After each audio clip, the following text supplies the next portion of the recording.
All right. Hello, everybody. Now that I've done what I need to do with my laundry for at least today, anyway, we'll get some more loads done on a different day. We're going to be reviewing The Haunting of Hill House, which is a show I guess I was interested in seeing way back in 2018 when it came out, but then I just kind of, again, it's one of those ones that you just kind of forget about. And yeah, it just, since I've been making a list, I was like, okay, I should probably add this and finally give it a watch all these years later, just because I knew I was probably going to enjoy it at least a little bit.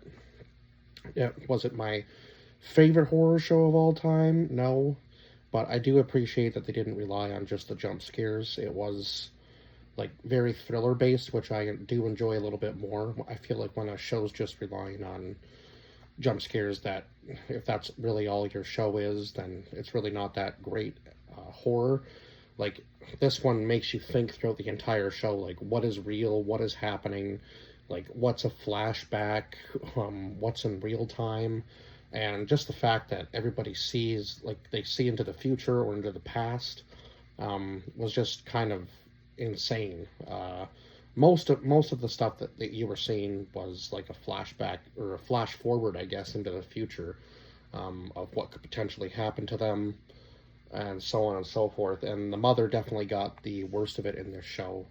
Um, so yeah, we'll go over the very long cast list because everybody in this show, at least at least like main characters, I would say, like the kids and when they were adults, played a pretty significant role in this show. And then you kind of had like your secondary characters, like the husbands and wives to those people, and so on and so forth. Obviously, other than the mother and dad, who were an important role in this show for sure. So we have Michael Huseman, who played Stephen Crane, and then Paxton Singleton, who played the young Stephen. So again, both had very important roles in the show. Uh, Carla Giuino played Olivia Crane, and there was no younger version of her because unfortunately, as we know, she dies at some point in the show. Um, well, yeah, for most people who have seen this, yeah, they know that she dies in the like right at the end of the very first episode. I think is when they kind of give you a hint as to the fact that she's not well, and yeah, they're like, we got to get her out of this house. See, I thought she was possessed in the very beginning, and I thought the daughter was seeing her, um, or the one daughter was seeing her hover above her. But yeah, it gets even more messed up than that, surprisingly. Timothy Hutton played Hugh Crane, and Henry Thomas played young Hugh Crane. Elizabeth Reeser played Shirley Crane, and Lulu Wilson played young Shirley. Oliver Jackson uh, Oliver Jackson Cohen played Luke Crane. Sorry, I don't know why that took me a second. And then Julian Hillard played young Luke.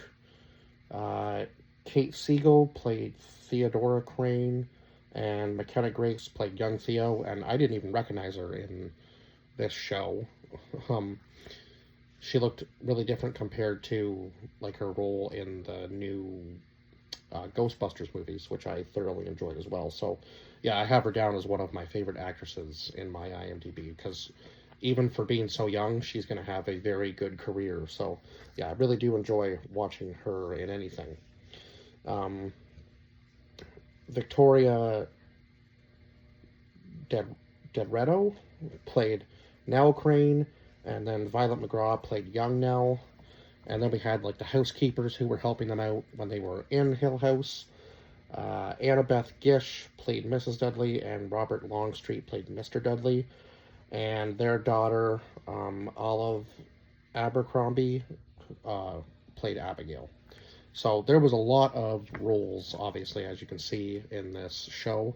And even when they were doing like the flashbacks to like the Hill House then, and then going forward to when they were adults, it was just, yeah, the stories just, meshed together eventually, slowly but surely. Like this was a very, like I don't know how to really describe it. It was a slow burn show, um, which usually I enjoy, but sometimes it was just like, okay, it was confusing to follow at certain points in time, because it's like, is any of this even real? Like, are we gonna find out at the end of the show that they're all just dead? Because in the last episode, it almost seemed that way when Nell was explaining to them that they'd all been to this red room, and I was like, oh my god, they're all gonna be dead somehow, and they don't even realize that they've been stuck in the house this entire time, and somehow they've all died in the house with their mom. And I was like, so their whole life has just been a dream, which would have been absolutely an insane plot twist. Luckily, that's not exactly what happened, but the dad does make a deal with the mother to let the kids go after she's basically trapped them again in the house, because she doesn't want to lose them twice, which, I mean, she's already dead, so, I mean, they could come and visit her, I guess, anytime, technically, but that house is extremely dangerous for any of the family to even be in, obviously after what had happened, so maybe not the best idea that they go back and visit their mom that way. Maybe just remember her the way she was, like Mr. Dudley had said, after Abigail had died, from the tea that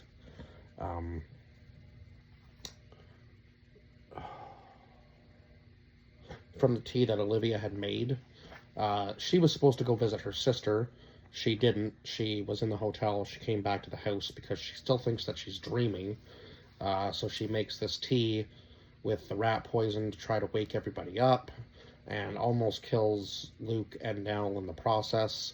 Unfortunately, she does end up killing the other kid, Abigail, because she actually drinks the tea with the rat poison in it.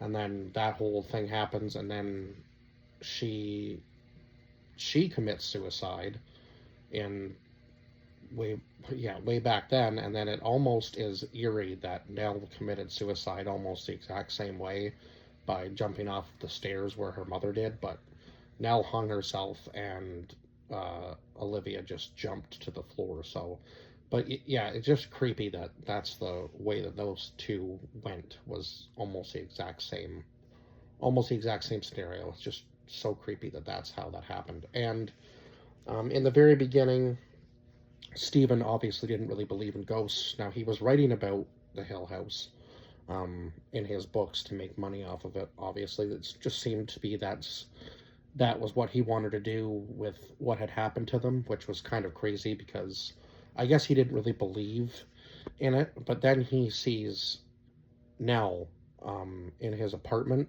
when he walks in, he's talking to her, and then all of a sudden his father calls him and says that Nell is dead.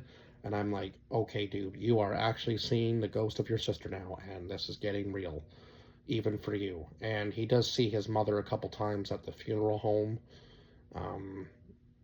So, yeah, he's starting to think that he's going crazy, but at the very end, his dad starts explaining everything to him, and it all makes sense as to why their dad was keeping so much information from them, because, yeah, that house was just... They needed to distance themselves from that house as much as possible, because the house was like almost like a human being, where it would just eat them alive completely if they were inside of it. And I think that shows, because when Nell went back, she was hallucinating all about her husband who had passed away from an aneurysm. And there were a couple people in that scene that I didn't even recognize. So that means that, yeah, she was clearly, like, she had completely lost it by that point, when she was in the house imagining everything, because she was seeing the ghosts that were in the house, plus all of the people that were still alive. She was just hallucinating completely about what was even taking place. So she was seeing dead people and people who were alive at the same time, which is, I guess, quite the phenomenon. And I think Nell had it pretty rough, because it shows throughout the show, obviously, that from when she was a kid, she was seeing herself dead. So the broken neck lady that was in the house was actually her in the future, after she had hung herself in Hill House. So yeah, it was just crazy to think that that is what she was seeing, was herself dead that entire time. Because I thought it was the mother who was possessed, but turns out that the mother was just kind of slowly going crazy and thinking that she was dreaming. So not really possessed, but the house was making her go mad. um, for sure. And the father seemed to be the only one that wasn't really truly affected somehow. Even though he was obviously seeing things like the mother after she had passed away, it was kind of like a coping mechanism for him, I guess. But yeah, the father never. I don't think the father ever really sees anything back in time, other than obviously when he's. I guess he does because when Olivia is walking around the house in that one episode, when they're looking for Nell, she's like in one hallway, and then he turns and she's down the next hallway, and then he turns and she's back where she was before, and then he goes up to the main hallway and she's just sitting there again. So it's like, how did she teleport all throughout the house like that? That's when I was like, okay, she's actually possessed and she's going to cause some sort of damage to the family. But yeah, she didn't really do exactly what I thought she was going to do.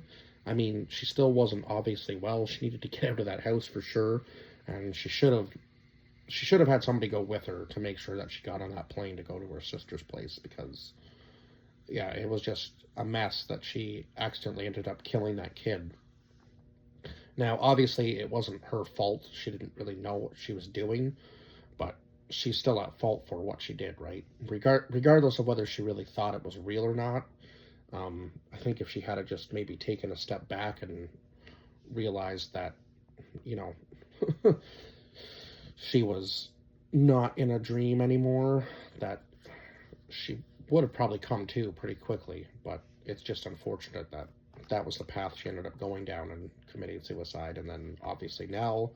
And then when Luke goes back to the house to burn it on fire, this house seems like it's protecting itself because it just douses the fire immediately and then traps him in the red room. So I guess each kid had their own imagination of the red room, even though they thought they could never get into it.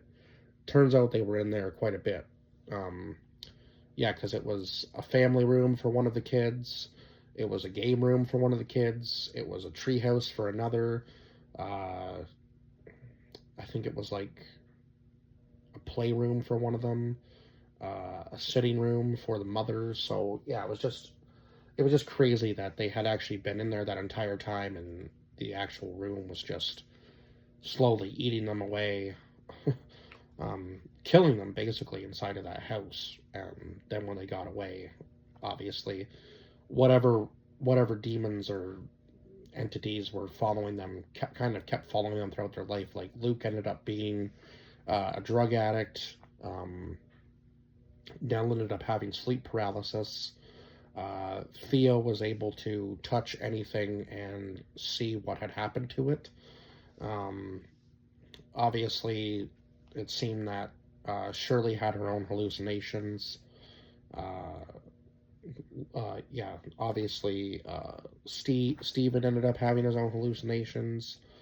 Uh, the dad had his, clearly.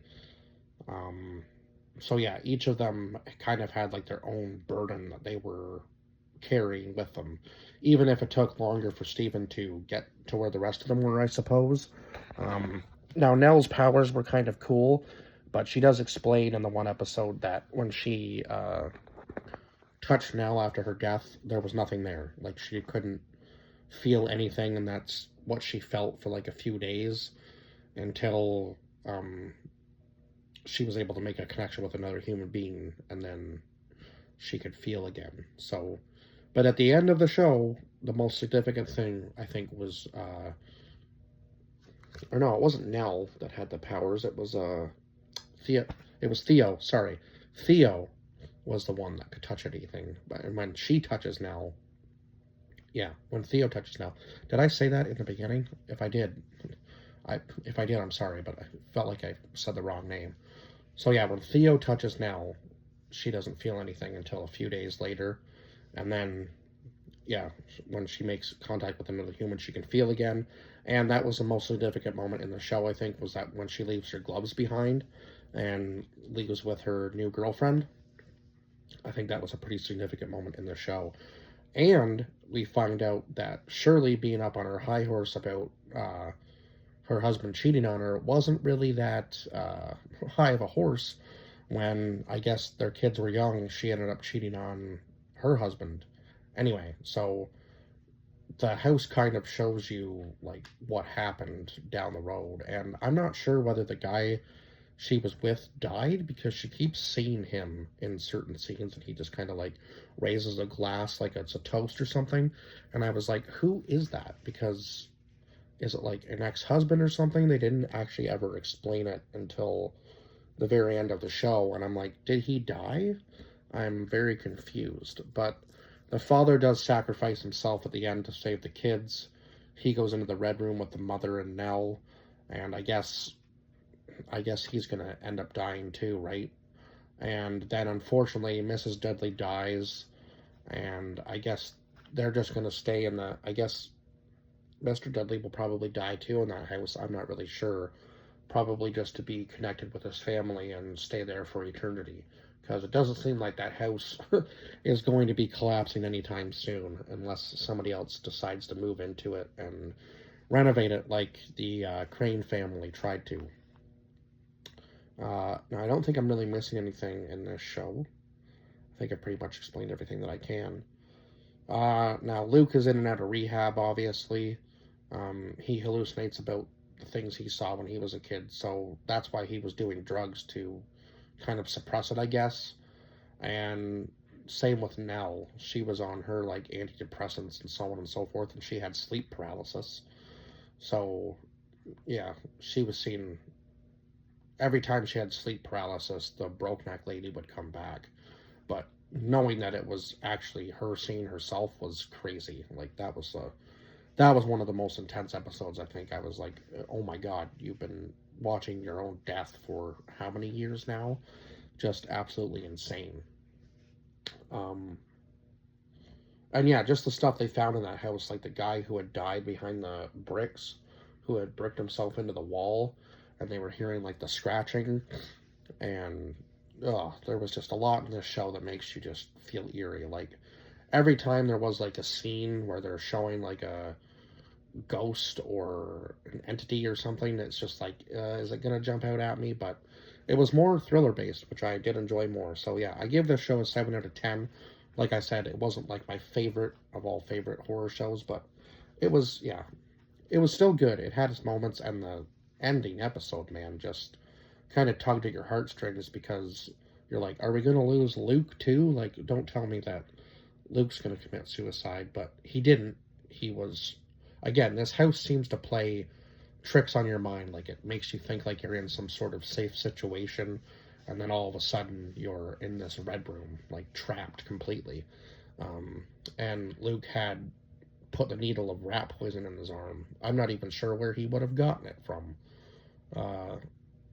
Yeah, it just seems kind of crazy that that was still sitting there after all those years. But I guess the mother was going to take them out too, right? So in a sense, it's almost like poetic that he ended up doing that to himself. Luckily, he didn't die, because Nell in the dream world was able to push him back out and save him, like drag him back out of death, basically. And lucky that she did, because yeah, it could have been bad if he had sat down in that chair. He wouldn't have been coming back, and we would have lost 2 family members in this entire, well, 3, I guess, technically, in this entire show. The mother, Nell, and then Luke. And Luke and Nell were twins, so they said that they could feel each other's pain. So I guess when Luke was in rehab,